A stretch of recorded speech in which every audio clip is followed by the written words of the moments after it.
Assalamualaikum warahmatullahi wabarakatuh. Senang bertemu dengan kalian. Dalam video ini Ibu akan mempersembahkan tentang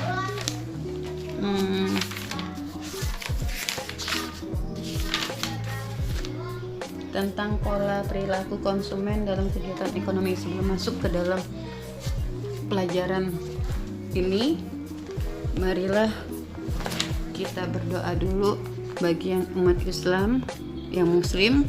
Mari membaca doa sebelum belajar. Bagi yang non muslim boleh membaca doa menurut kepercayaan masing-masing. Berdoa dimulai Bismillahirrahmanirrahim. Rabbitu billahi rabba wa bi islami dinna wa bi muhammadin nabiyya wa rasulullah. Rabbi zidni ilman warzuqni fahman. Alhamdulillah, semoga kalian semuanya dalam keadaan sehat-sehat selalu. Minggu lalu kita belajar tentang perilaku, tentang peranan konsumen dan produsen serta peranannya dalam kegiatan ekonomi. Minggu lalu tentang bagaimana sih nilai guna, nilai tukar, dan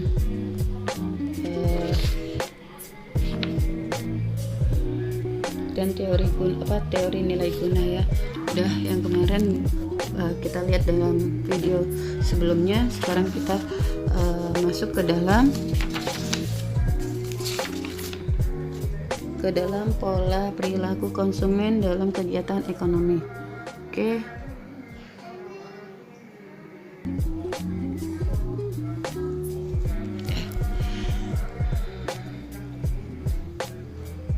Pola perilaku konsumen dalam kegiatan ekonomi. Sebelum masuk Ibu menjelaskan materi-materinya. Perilaku konsumen. Siapa sih yang namanya konsumen itu? Konsumen itu bisa siapa aja yang menjadi konsumen? Kita bisa menjadi konsumen, masyarakat, kalian semua, guru, dokter, itu semua adalah konsumen. Oke. Biasanya perilaku kita atau perilaku konsumen itu dalam kegiatan ekonomi dalam bagaimana? Berarti dalam kegiatan sehari-hari adalah contohnya dalam kita berbelanja. Banyak konsumen berbelanja ya, terutama dalam kehidupan sehari-hari ibu rumah tangga untuk belanja kebutuhan sehari-hari, mulai belanja ke pasar, belanja ke supermarket untuk membeli kebutuhan. Oke, kita masukin. Sebelum kita masuk ke dalam perilakunya, kegiatan ekonomi itu ada menjadi tiga. Ada produksi, distribusi, dan konsumsi. Distribusi itu adalah apa sih namanya produksi itu? Produksi adalah tempat untuk memproduksi suatu barang. Kalau distribusi, setelah kita memproduksi suatu barang, maka distribusilah yang akan menyalurkan kepada konsumen. Oke, sampai sini mudah-mudahan kalian paham ya. Kita selanjutnya kita masuk ke dalam pengertian dan tujuan konsumsi. Pengertian konsumsi adalah kegiatan manusia mengurangi atau menghabiskan nilai guna suatu barang atau jasa yang digunakan untuk memenuhi baik secara berangsur-angsur maupun sekaligus. Contohnya kita mengkonsumsi apa dalam kehidupan sehari-hari? Contohnya kita mengkonsumsi makanan ya. Kita mengkonsumsi makanan. Contohnya umpamanya kita beli beras. Kita mengkonsumsi dari beras dari petani, didistribusikan, kita beli di pasar. Setelah kita beli di pasar, maka kita akan membelinya dan kita gunakan untuk mengkonsumsikan untuk kehidupan sehari-hari, itu dengan dimasak. Nah, setelah kita dimasak, nggak mungkin dong kita beli beras 5 kilo langsung hari itu juga kita habiskan. Lain dengan kata kalau kita membeli beras untuk ada suatu hajatan atau suatu perkawinan, maka digunakan secara sekaligus. Tapi kalau untuk kehidupan sehari-hari biasanya kita menghabiskan secara berangsur-angsur ya. Paham ya? Di sini pengertian konsumsi. Jadi ibu tekankan, konsumsi adalah kegiatan manusia mengurangi atau menghabiskan nilai guna suatu barang atau jasa yang digunakan untuk memenuhi kebutuhan baik secara berangsur-angsur maupun sekaligus. Oke, sampai sini mudah-mudahan kalian paham. Yang kedua, tujuan konsumsi. Maaf, ini kurang sih.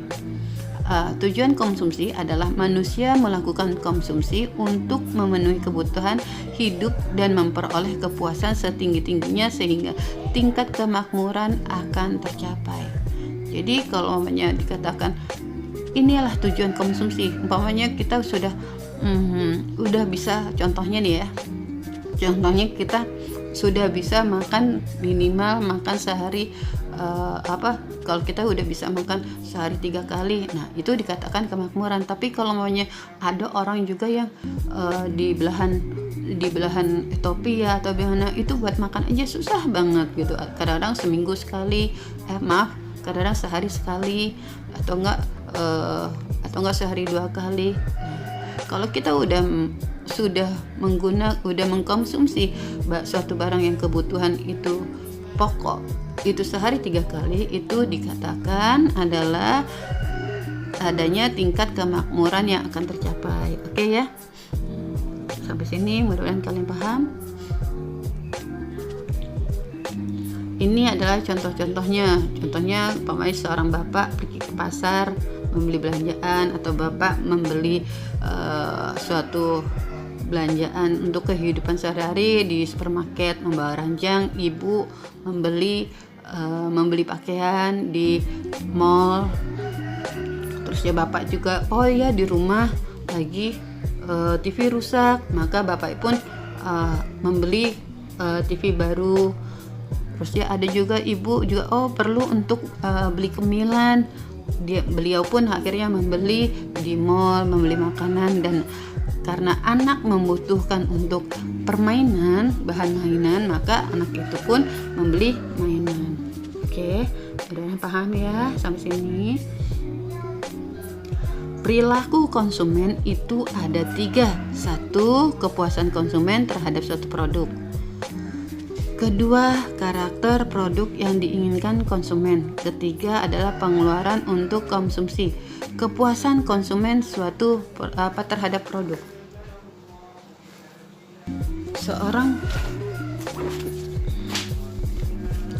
Seorang konsumen dalam mengkonsumsi suatu produk memiliki tujuan utama, yaitu untuk memaksimalkan kepuasan total atau disebut dengan total utility. Oke, kalau konsumen itu puas dalam suatu produk, maka dia ada contoh gimana kepuasan dalam suatu produk. Oke, contohnya kita cocok dengan banyak deh. Contohnya kita lagi cocok nih dengan dengan air minum aja, air minum kemasan. Banyak sekarang konsumen beralih dengan suatu produk produk air untuk minuman dalam bentuk galon. Oke, kalau zaman mungkin waktu ibu masih kecil, kalau air produk itu masih jarang ya. Tapi sekarang, contohnya waktu kemarin, waktu ibu pergi ke trip, jarang sekali anak-anak sekarang mengkonsumsi air dari pegunungan. Mereka hanya ingin kalau puas dengan suatu produk tersebut atau produk minuman tersebut, maka buat mereka ini adalah minuman yang menurut mereka ini adalah minuman yang bersih. Padahal air gunung pun bersih, ya.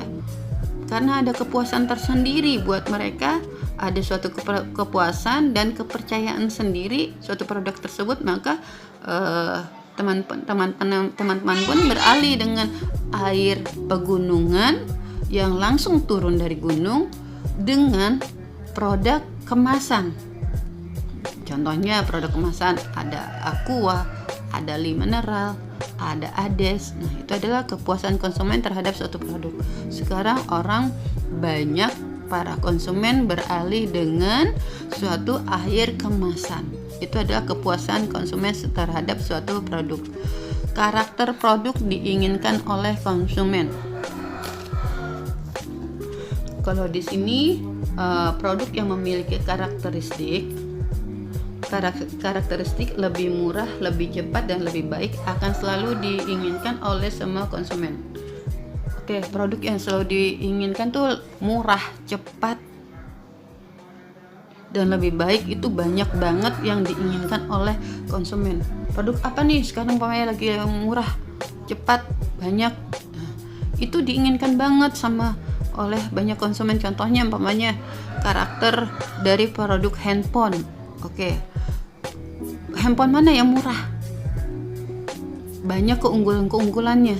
Pasti anak-anak atau orang dewasa akan membeli suatu produk tersebut.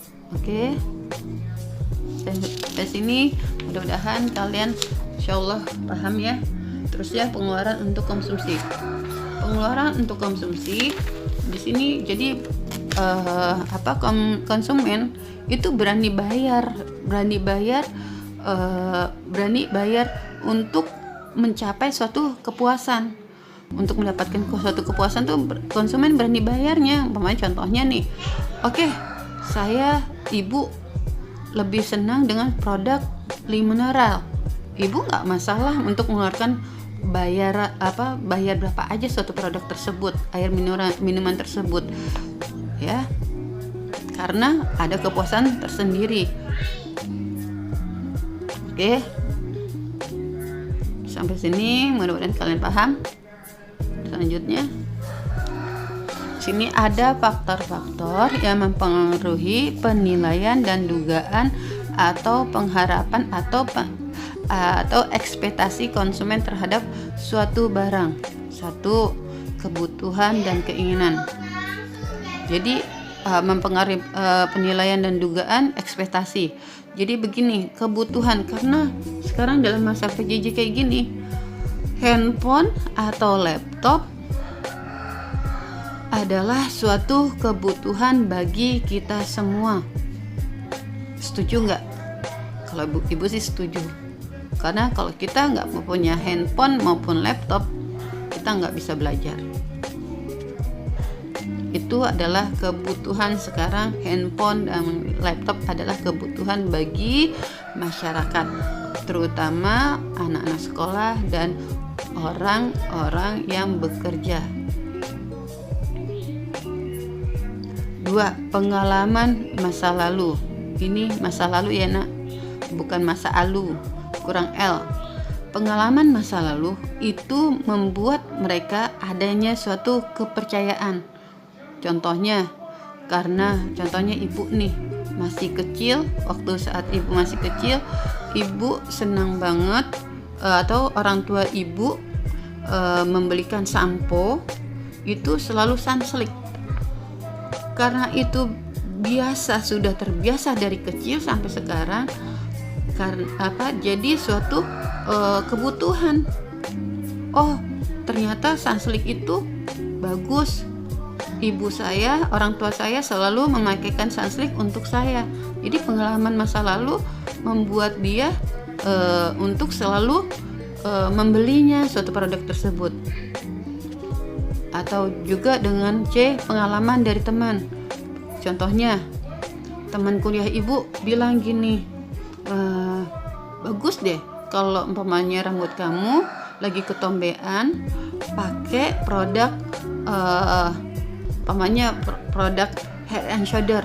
Nah, karena dari pengalaman teman dengan produk Head and Shoulder ketombenya langsung hilang, otomatis kita pun akan memakainya. Paham ya sampai sini? Terus yang D, komunikasi iklan dan pemasaran. Sekarang ini banyak sekali iklan-iklan selain dari media cetak, audiovisual maupun digital. Banyak ya komunikasi iklan ini. pemasaran tuh banyak banget, dari cetak, dari audio visual, dari TV, dari digital. Sekarang lagi digital, zamannya digital ya. Banyak orang-orang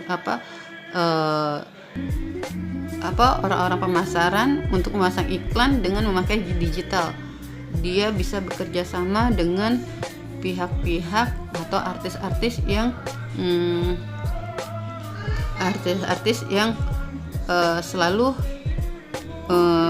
membuat event-event streaming di Instagram. Oke, sampai sini mudah-mudahan kalian paham.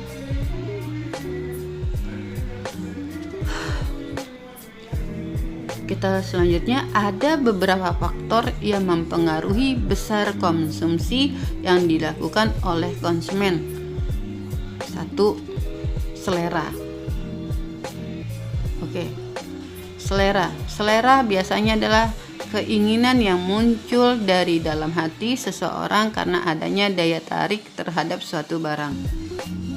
Jadi kita lihat di luar kemasan handphonenya, kemasan handphone yang sekarang lagi booming ini, handphone nih yang dibutuhkan. Wah, handphone iPad ternyata keren juga ya. Wah, ternyata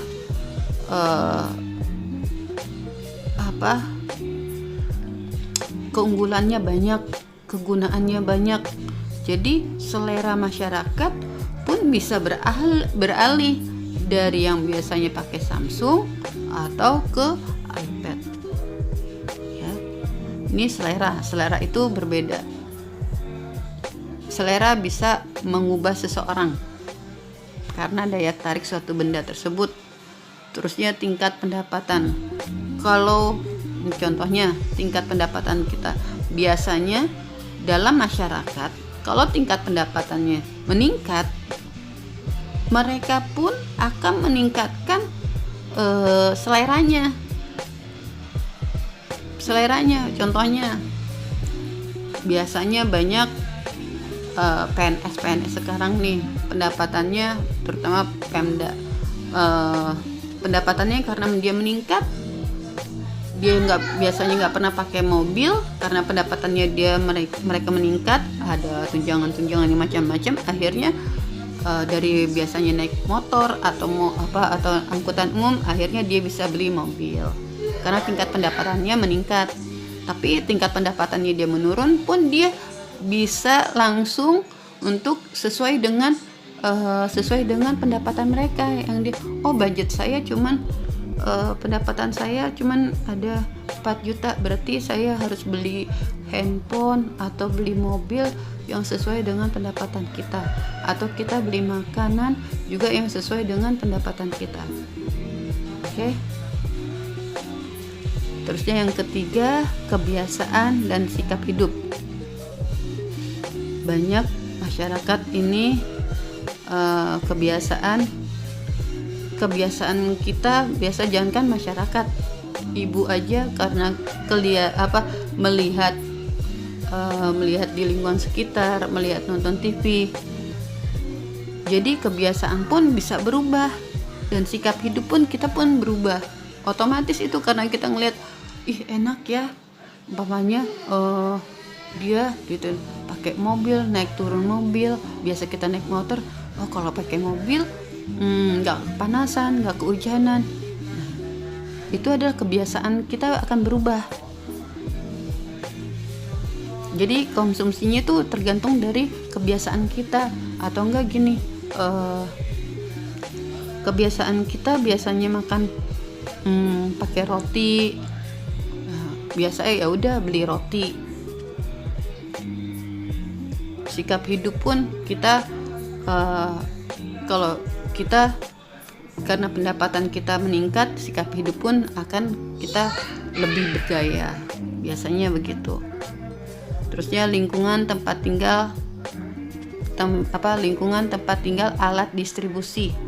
Contohnya umpamanya lingkungan Cempaka Putih dengan lingkungan Menteng itu beda ya. beda dengan yang mereka konsumsi dan mereka pergunakan biasanya. Kenapa? Tingkat pendapatan pun berbeda. Tingkat pendapatan orang Cempaka Putih dengan tingkat pendapatan orang Menteng itu berbeda, dan sikap pun, tingkah laku, seleranya pun berbeda dari lingkungan tempat tinggal kita. Oke, mudah-mudahan kalian paham. Yang C, fungsi konsumsi. Berikut adalah tujuan konsumsi adalah: 1. Memenuhi kebutuhan jasmani atau fisik. Jadi untuk memenuhi fisik kita. Kalau kita nggak makan, maka lemah. Kita perlu makan. Terusnya memenuhi kebutuhan rohani, berarti ruh kita. Bagaimana caranya nih? Ruh kita. Oke, ruh kita butuh TV untuk menonton siaran agama. Untuk kebutuhan rohani kita perlu siraman rohani, perlu adanya berdoa. Itu untuk konsumsi ya. Kalau kita memenuhi kebutuhan rohani, berarti konsumsi apa? 1, bisa TV, bisa melalui media TV. 2, bisa sholat, memakai mukena. Dengan biasanya mukena yang biasa, karena pendapatannya mereka berubah, pendapatan mereka meningkat, maka mukenanya pun berbeda. Biasanya dengan memakai mukena yang gak kenal mukena Syahrini, sekarang akhirnya mereka membeli mukena Syahrini. Oke. Yang ketiga, mendapat penghargaan dari orang lain karena mereka biasa mengkonsumsi suatu produk yang bagus. Menurut mereka, wah, hebat kamu, bisa beli motor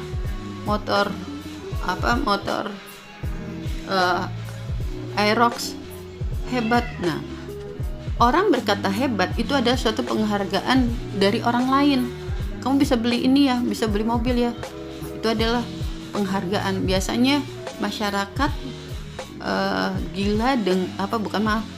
biasanya orang tuh lebih senang untuk mendapatkan penghargaan dari orang lain biar dikatakan hebat. Mudah-mudahan kalian tidak ya. Mudah-mudahan kita bisa menjadi orang yang lebih bijaksana dan lebih sederhana. Nah, ini adalah fungsi dari konsumsi, tujuan konsumsi tersebut. Oke.